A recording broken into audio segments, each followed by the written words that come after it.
In my quest to quench my never-ending thirst for nostalgia, I sure am glad that Nintendo added a Nintendo 64 emulator to the Switch. I played the Nintendo 64 a lot when I was little, though I never really played through the games as a kid. I mostly just played around on my sister's save files for like an hour. Dean Pot by the wench. Who is the nicest looking wench? Why is Grunty any day? She really takes my breath away. Cough. Yes, you're right. I'm rather proud. My looks stand me out from the crowd. And picking your nose sure does too, ma'am. But there is this girl. What do you mean, this cannot be? There's no one prettier than me. Does she only speak in rhymes? Why, it's Sooty, young and small. She's the prettiest girl of all. No, you must be mad. Nicer beauty can't be had. Unfortunately, I think you'll find it's Tootie. She's cute and kind. Well, we'll see about that. Hi there, Tootie. What are you going to do today? When my big lazy brother wakes up, we're going on an adventure. An adventure indeed.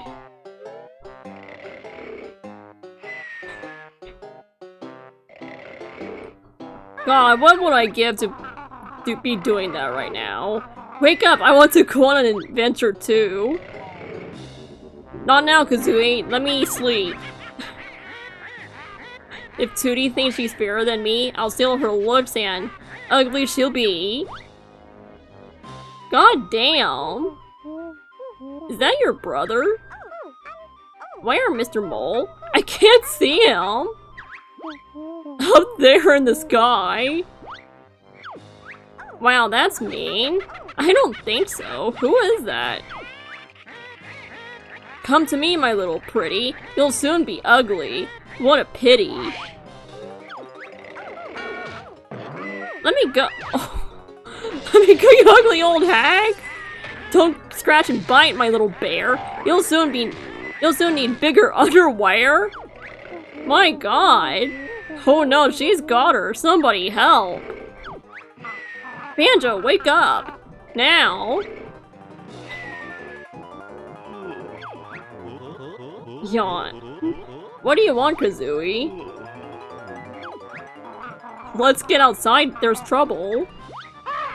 And a lot of rhymes too. As we all know, if you hear rhymes, there is definitely evil afoot. I could have sworn there are a lot more controls to this game, but maybe I'll gain them the more I play. Sure is a strange looking buddy, Banjo. Can it talk? Better than you can, Goggle Boy. What was that? What was all that noise about? Where's my sister, Tootie? The ugly witch Gruntilda swooped down out of the sky and grabbed her. Calm down, Geeky. We'll get her back. Where did she go? She flew up to her mountain lair. It's really dangerous, so you'll probably need some training before you go up there. Yeah, I could probably use a tutorial. Because it has been a very, very long time since I played this game. And by a very long time, I mean 20 years, because I was pretty sure I was like 5 years old the last time I played this. God, Jesus Christ, I never realized how mean Kazooie could be. Well, the mole guy is pretty mean too, but still, these characters are pretty brutal. I was kind of hoping that I would be able to play Donkey Kong, but they didn't have it available, so it was pretty disappointing. But Banjo-Kazooie is pretty good too. I think out of all the games on the Nintendo 64, I think my favorites were Super Mario and Donkey Kong. I was also interested in playing Hey You Pikachu, but we never got it. Although by the time I was interested in Hey You Pikachu, my father had already given away our Nintendo 64. Which, honestly, sucks, but whatever. Like, what really got me interested in playing Hey You Pikachu was Well, I watched a guy on YouTube play it, and it was like some of the funniest shit in the world. And I remember at the time I shared it with the neighbor kids at the time, and they didn't really find it as funny as I did. Mostly because the guy said a lot of bad words. Which is like, yeah, that's pretty fair. Come on. Oh shit, I haven't learned how to climb trees yet, have I? Jesus Christ. I forgot you had to talk to the mole guy to learn how to do all of these things. You can't just do it on your own. It's kind of annoying, but whatever. Plus, there's definitely a huge learning curve for this. Because I am very rusty.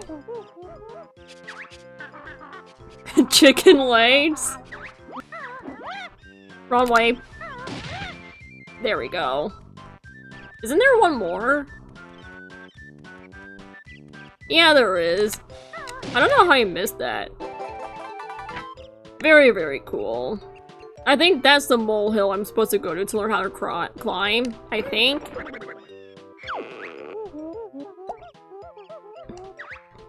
Yeah, I think this is the right one.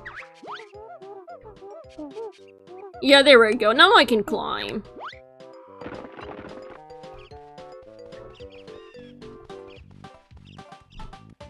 And I should be able to get the...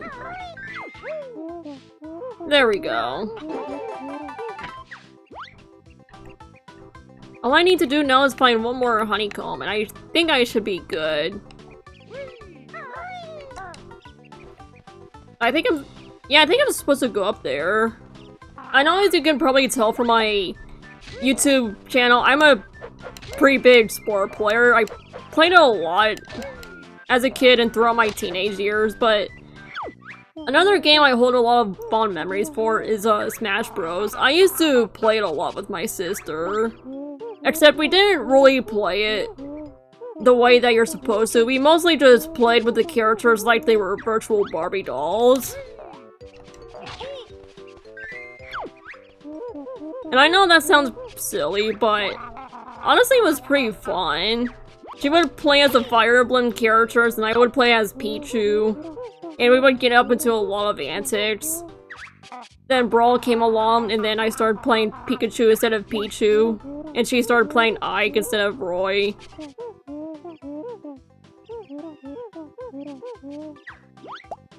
Yeah, lots of fun. If only I could find someone else to play virtual Barbie dolls with on Smash Bros, then I'd be good. I know, maybe it's too late for that, cause I got far more important things to be doing on Spore than Smash Bros. Okay, it's good to know that all attacks work on these vegetables. It's so fun watching them explode. There we go. I wonder if there are any more around here. The thing with Spore was like kind of similar to Hey You Pikachu in the sense that I gained interest in it by watching someone play it on YouTube. Oh wow, there's something up there. I watched some videos of someone playing with the vehicle creator and it made me want to make my own vehicles. And well, I guess you can pretty much tell where that went. 15 years later, I am very apt in using the UFO creator. Except I am not using the UFO creator to make UFOs. I am using it to make OCs. Although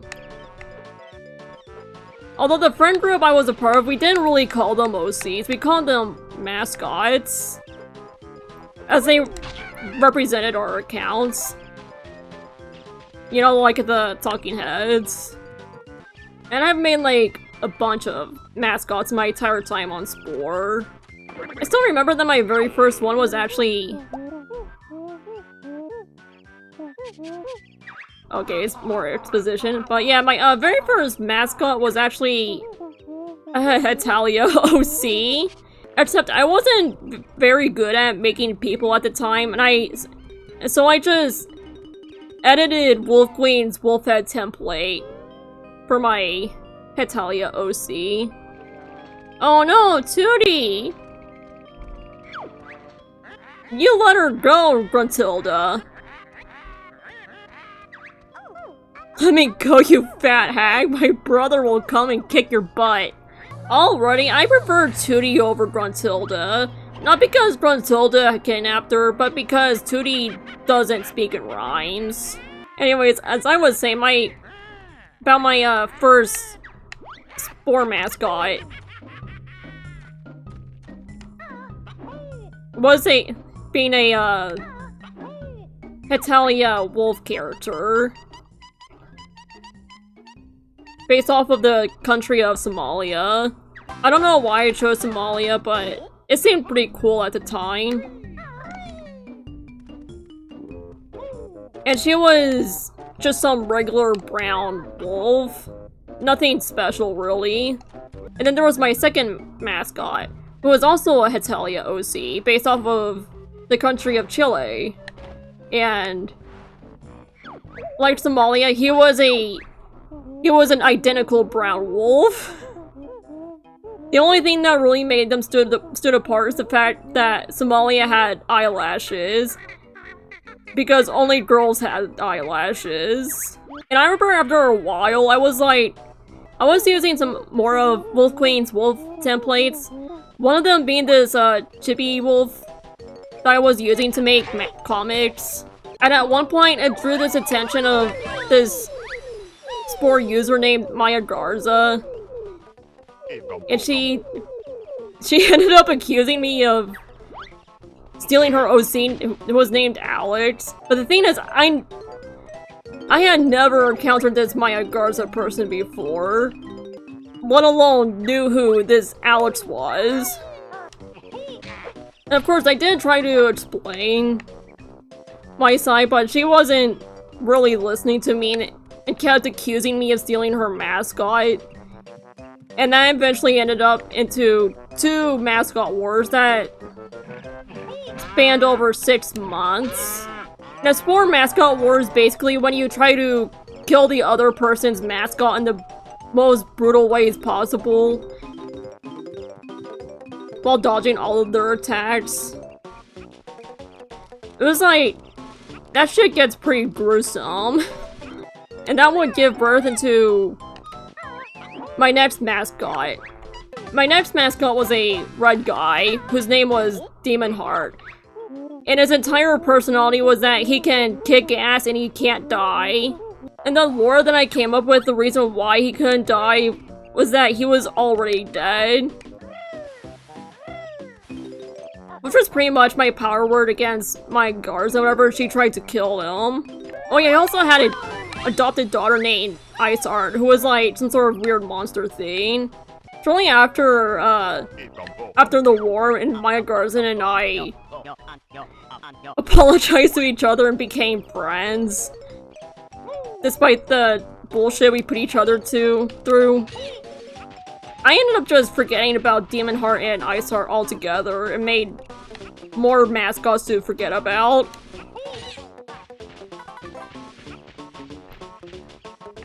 I think about it, I can't really think of any other major mascots after that, because I keep, like, jumping around a lot. Now that I think about it, the next character that I made it was long after the war, but it was during a time where everyone was making these OCs that were a cross between an extinct animal and an animal that was still living in the present day. Many of them were dinosaurs, but the one I made was I called it a horse smilus, which was a cross between a Thylacosmilus and a horse. And I named her Luna Eclipse. And she was basically just a blue horse with fangs, a marsupial pouch, and stripes of a thylacine. Not really anything special, but I don't know, I thought she was pretty cool. Especially at the time, I thought I was really onto something. And then we move on to, like, I think a couple of years later, and I was still on that combining 2 animals together shtick, and I made Leslie, spelled with EY.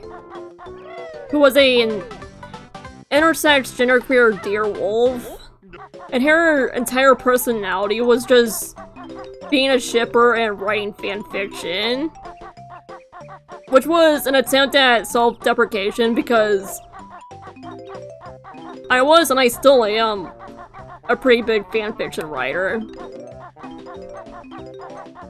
Except now, I don't really feel any shame about it. I don't know, it's just fun putting your favorite characters and silly little guys in situations. Sometimes those situations get a little sexy, but that's neither here nor there. And as of recently, I've mostly just been creating lore surrounding sport mascots. At first, I tried to create lore that included everyone's mascots and all the creators, but that ended up being a little too overwhelming. I ended up just focusing on my own shit. But yeah, recently I tried to write a sport mascot story about mascots going to war. And they were still violent and brutal, but in my headcanon, it's not really that bad to mascots. It's more like play fighting. Like, getting blown up a billion times is pretty much just enrichment to them. And after a while, I kind of felt bad because I was pretty much writing other people's characters into villainous situations, and it just didn't feel right. Like, yeah, I've just been focusing on my own shit. It is way more comfortable to be villainizing my own characters than other characters. Another thing is, like, on top of all these mascots, it's just, there was so much shit that went on in the mascot world that's kind of hard to keep up with. Okay, I did not mean to shim the egg. Like, one crazy mascot occurrence that I can think of at the moment was when this supposed 7-year-old showed up out of nowhere. And this 7-year-old in question had horrible grammar, and she would take other people's creations and make them better. And by better, I mean turn them to absolute garbage, and it absolutely pissed everyone off. And I remember Maya Garza butted heads with her a lot. But the main person she butted heads with was this person known as Lizard Creatures. It kind of went on for a little while until Lizard Creatures that revealed that they were this 7-year-old all along. And looking back on it, it was kind of funny how we all fell for this troll. And it was also kind of obvious that they were the same person, but you know, we were not very bright kids at the time. Okay. Come on, man, let me shit in your mouth.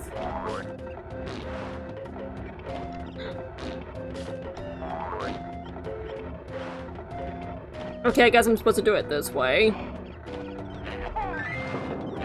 Fine, since you want to be so specific about this.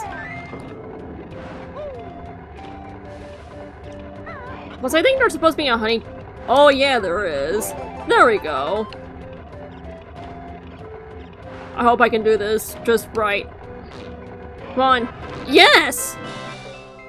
I did it! Woohoo! But I do have to say, it is pretty fun to be making silly little characters in the Spore Spaceship Creator. I know that's what the regular creature creator is there for, making silly little guys, but I don't know, I think I prefer the appearance of the vehicle creators more. And people have also made characters in the building creator suit, but I always found it a little more difficult to use it. Although, to be fair, I'm not very well versed in the building creator. Like, as much as I love asymmetry, I want to be able to use it when I want to, not have it be mandatory. Although I guess I can understand why the building creators wouldn't be very symmetric, because buildings in real life really aren't all that symmetric either. I don't know, like I said, I want to be able to use asymmetry when I want to, not have it be imposed upon me. And plus, another thing about playing around with the spaceship creator is that I realized that I could pretty much just make anything I want to make. Which is why, on top of the mascot creations, I've also been making creations related to Tsukiyuta. Though some of them have been largely shipping creations. Because, I don't know, what can I say? I am a rotten person.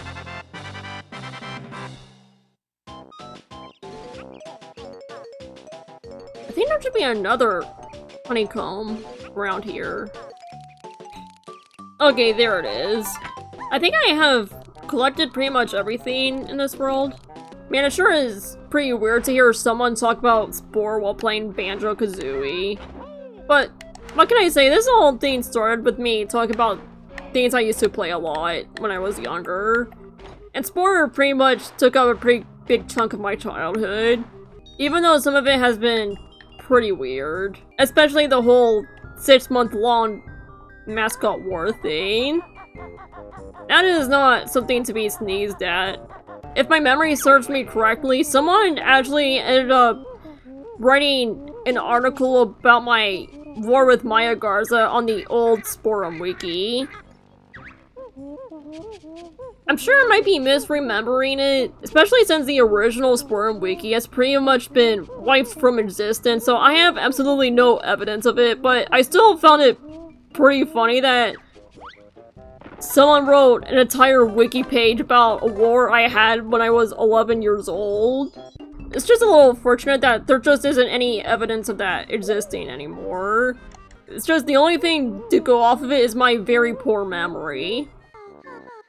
Oh, Gruntilda's nicer younger sister. I crept down here to help you defeat the old hag. It's about time she was taught a lesson. Okay, let's hear her hints. I've learned this spell, it's really neat. I'll keep it later for your treat. Oh gosh, she's gonna kill you. Grundy brushes her teeth with salted slug-flavored toothpaste. Ugh. She also washes her hair with engine oil. And she gets her clothes from the trash can. How is any of that supposed to help me in the fight against her? Like, there are far more things to criticize Gruntilda for than her hygiene habits. Like her annoying usage of rhymes. That whole thing has to be a crime against humanity. Well, maybe not a crime against humanity, but it is annoying, which is basically the same thing. Even though I am pretty rusty at this game, it's still nice to be able to play it again. I had so many fond memories. Even if I've never really played it all the way through. It is still a fun game.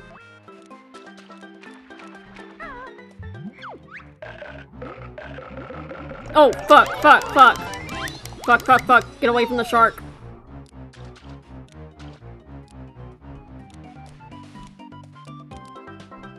Where is he?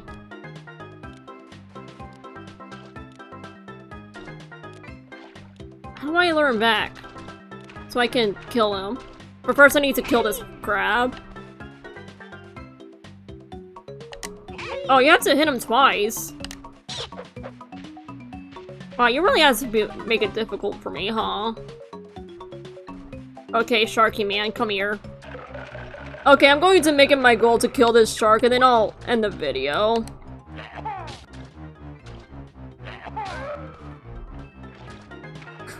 Nice. Yeah, I think that's all I wanted to do here.